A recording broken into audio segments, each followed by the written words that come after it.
In this video, I'll show you how to see the location report in Google Ads so you can understand which geographic areas are driving your campaign results. Start by signing into your Google Ads account and clicking Campaigns in the left navigation menu.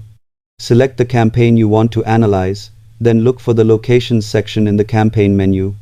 This page shows the locations currently targeted in your campaign, along with performance metrics for each one. In the table, you'll typically see data such as impressions, clicks, click-through rate, cost, and conversions if conversion tracking is enabled. You can also switch between views like targeted locations and matched locations to see where users were actually located when interacting with your ads.